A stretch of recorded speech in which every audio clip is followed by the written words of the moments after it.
Hello, and thank you for listening to Texas History for Kids. I'm your host, Michelle Gallegos, an educator, writer, history nerd, and novice investigator. Each week on the show, we will learn about interesting parts of Texas history, from battles and historical figures to the odd and enchanted.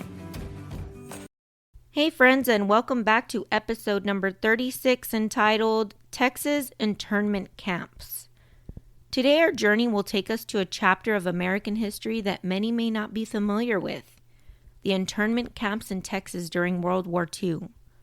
War often leads to situations that Americans would never accept during peaceful times, like putting men and women who were seen as a threat to America's safety into internment camps. These are not great times in the history of our state, but they did happen, and it's important to learn that people make mistakes that can impact the future.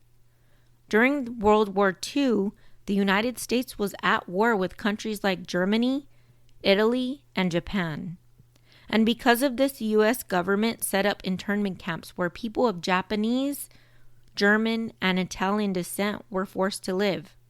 Many of these people had done nothing wrong. They were just suspected of being a threat because of their ancestry. Today, we're going to learn about these internment camps in Texas and hear some stories of people who lived there. First, let's talk about what internment camps were. Internment camps were places where the government kept people who they thought might be dangerous during the war. This included American citizens and immigrants who came from countries that the United States was fighting against.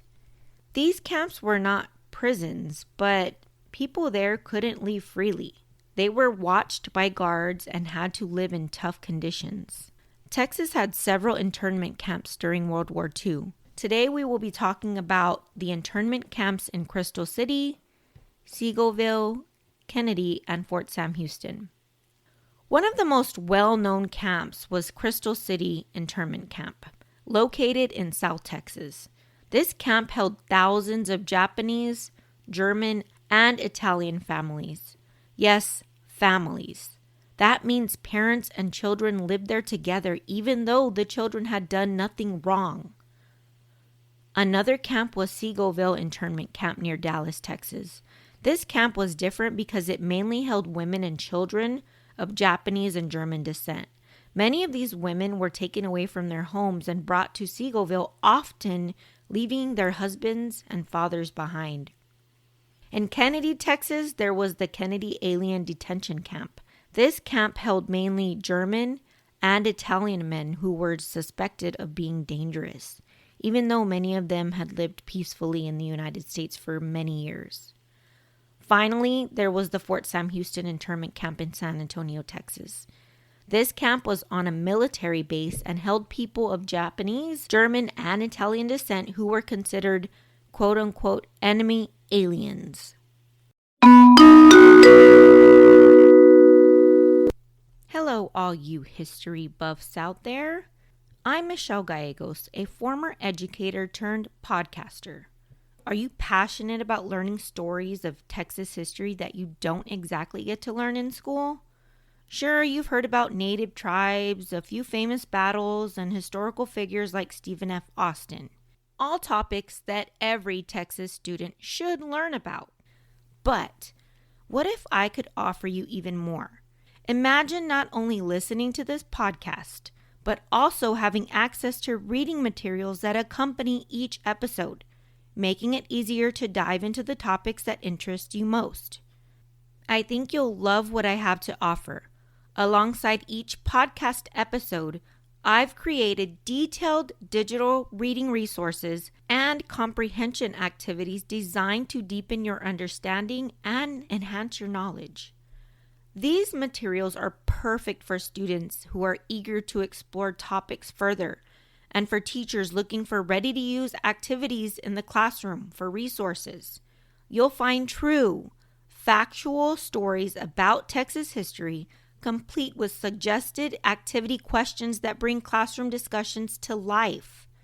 Dive deeper into our episodes by visiting michelleauthor.com and get access to engaging material, fun activities, and captivating historical stories.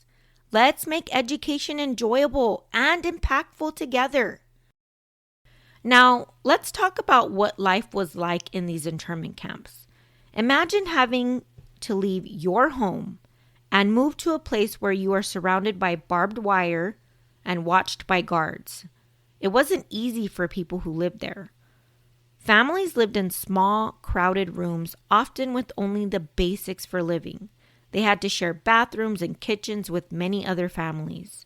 Privacy was hard to come by, and it was difficult to keep up with normal life. So let's hear some stories from people who lived in these camps. These are real stories from people who really did go through this tough time. When the Crystal City internment camp opened, it was about the size of 240 football fields. That's very huge. It had 41 small 3-room cottages and 118 one-room shelters that were each only 12 by 16 feet. Some of these cottages, 12 to be exact, were outside the fenced area and used by the camp's workers and their families.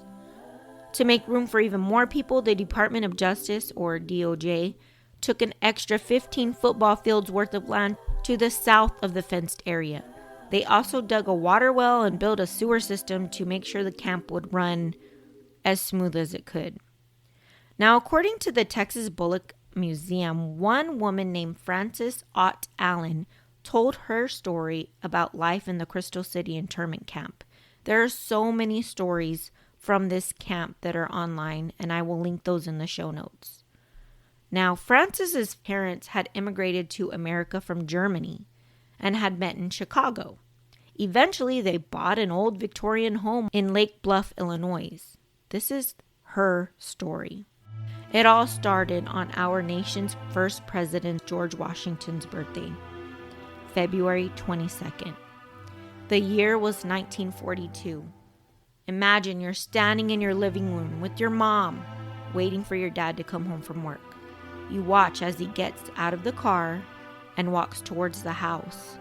But as he's about to come inside, 3 men get out of another car and catch up with him on the front porch.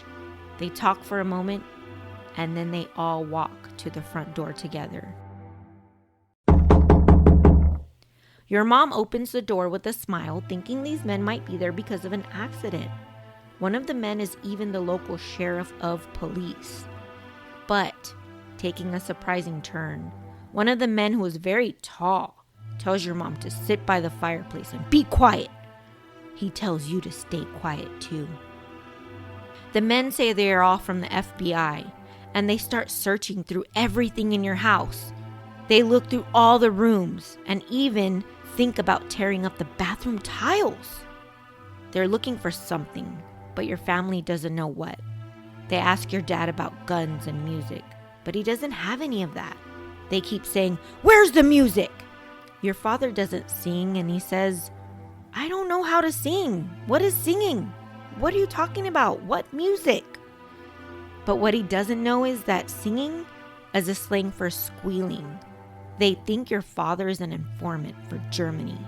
After searching for hours, the FBI men take your dad away, and without telling your mom where they're taking him. It's scary and confusing. Your dad is taken to a place in Chicago and then moved to a different camp far away in Texas. It's a long time before you see him again. And after some time, your mom decides to join your dad at a specialty family camp in Crystal City, Texas. You travel by train and are finally reunited with your dad after a long time of being separated.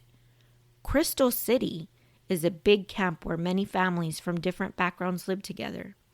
At that time, your family becomes known as enemy aliens. Aliens in this case are not some green monsters living on planet Pluto. No, it was you, a human being who is considered an alien because you were not born in America. And now you are considered an enemy because the country you are originally from is an enemy to America where you live now during World War II. Now, before I move on, let's talk a little bit about World War II because it's very important in this case. World War II started in 1939 and lasted until 1945. It involved many countries around the world. starting when Germany, led by Adolf Hitler, attacked and invaded Poland. Then Britain and France declared war on Germany. Soon many other countries got involved. Two main groups of countries fought against each other: the Allies, which included the United States, Britain, and the Soviet Union, and the Axis, which included Germany, Italy, and Japan. Important events included Japan's attack on Pearl Harbor, which brought the U.S. into the war, and many battles in Europe, Africa, and Asia. The war ended in 1945 when Germany and Japan were defeated. This war changed the entire world. It made people in America fear anyone who was German or Italian or Japanese, because those were the countries that fought against the United Nations, including America, during the war. So let's get back to Francis Allen's story. So life in camp is tough, but you make it the best that you can. Your dad gets a job checking fuel barrels, and you sometimes walk around with him around the camp. You see different areas from people of Germany, Japan, and Italy. It's a colorful, hot place with cactus and scraggly trees without any leaves. The soil is very sandy and hot. The camp is multicultural.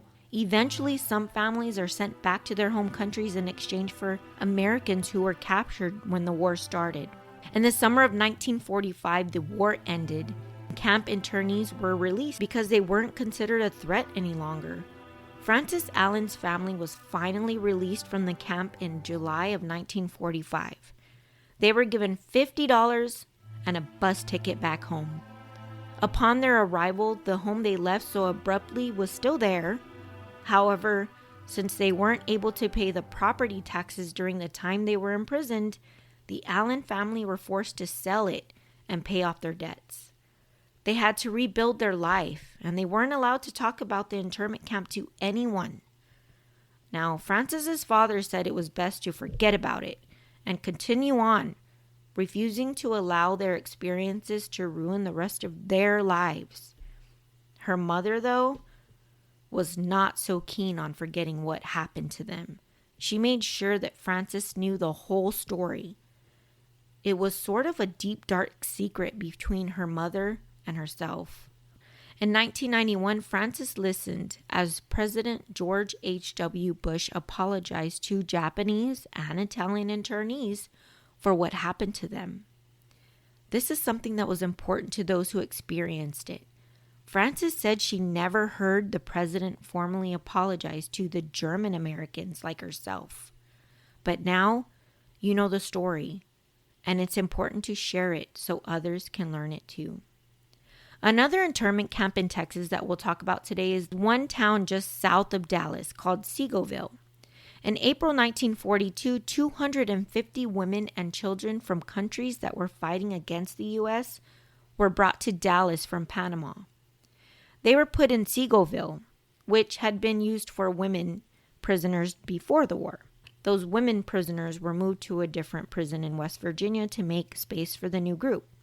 Now, in as early as 1942, the Associated Press published a photo that showed police nighttime raids in Dallas County, Texas, where federal and local officers took away radios, cameras, and guns from the homes of people considered enemies, claiming they were giving information to the Axis countries that the United Nations was at war with. Now, according to an article written in the Flashback Dallas newspaper, Germans and Italians were able to fit into American society much more easily than the Japanese were. So the Japanese were discriminated against very much more. One person in Dallas who was very upset about the situation was Masao Yamamoto. Imagine being a very important leader in the Japan Cotton Company living in Dallas since 1928 with your wife and your 2 sons. You have a nice life in America, but then suddenly war breaks out and you are taken away from the life you have created and are now being detained just because of the way you look. Sadly, Within 6 months, the Yamamoto family was sent back to Tokyo as a part of a prisoner swap. After being deported, Mr. Yamamoto told the Japanese newspaper that he was truly treated badly while in Dallas. He had been arrested and had all his belongings taken away, and was even put to jail with real criminals. Jewish refugees who had escaped from countries controlled by the U.S. enemies were sometimes put in these internment camps as well. Seagoville was one such camp. It had people from many different places, including a Bavarian princess. According to an article written by the Houston Chronicle in 1990, Alfred Plaschke was a child when, at 4 a.m., FBI agents arrested his father, Rudolph Plaschke, and took him to a camp in Oklahoma. Alfred and his family didn't know where his father was for weeks. Meanwhile, his mother and siblings were detained in an old fire station in Houston just before being moved to the Seagoville camp. After several months, Alfred and other German Americans were reunited with their families at the camp. The camps were surrounded by barbed wire fences and guarded by men with big machine guns who warned them not to pass a white line, or they'd be shot on the spot. This became Alfred's home for the next 3 years, where children were born, they went to school, but they rarely got to leave the camp. Alfred remembers being allowed out only one time in 2 years, and that was to get glasses. By February of 1945, only 5 months before the end of the war, the lives of the German American families living at Seagoville internment camp would change yet again. Alfred and another family, the Schneiders, were deported to Nazi Germany. It was called Nazi Germany because the Nazis still had control of the area. Think about that for a moment. The family had no home, no food, no transportation. They were dumped in a country that was foreign to them and left to survive during a time when everyone was scared and unsure of their future. These families had also returned to Germany during a very intense time. There were bombing raids every day. Now, they were only there for 3 days before the town of Dresden had experienced the deadliest bombing raid in history, where 135,000 people were killed with high explosive bombs. One young man remembers witnessing the bombs falling from airplanes. Now, what an incredible sight that must have been for a young person to witness. According to the article, both men returned back to the United States after the war, where one of them even enlisted in the U.S. Air Force. What an incredible story. We're going to move on to the third internment camp in Texas, which is said to have housed the most dangerous of all camp detainees, because this is where the government sent the troublemakers from all the other camps. So, the worst of the worst ended up here. This camp is sort of unique because the town actually asked for the internment camp to be located here. The town of Kennedy wanted to create more jobs for its residents, so they asked the government to set up an internment camp nearby. They started fixing up an old camp. The Kennedy Alien Detention Camp received its first internees on April 21st, 1942, which included Germans, Japanese, and Italians. The Japanese mainly came from Mexico, while the Germans and Italians were from Central and South America. By October 1943, the camp was at its busiest, with over 2,000 detainees passing through. From its opening until it was converted into a prisoner of war camp in 1944, the camp saw over 3,500 people, with varying populations between 700 and 1,200 detainees. Those who controlled the camps had many duties, one of which included helping the prisoners write letters to their families. Now, unfortunately, at first, there were no Spanish-speaking workers at the camp to check the letters to make sure they weren't sending anything that included sensitive or incriminating information. So the men from Mexico couldn't write letters in Spanish to their families.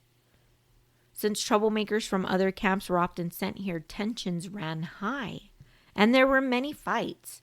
Many people were hungry and There was a lack of food. They even made alcohol, which was prohibited or not allowed at this camp. Camp prisoners tried to escape many times. Now, all of these problems made it hard to keep the camp running calm and smooth.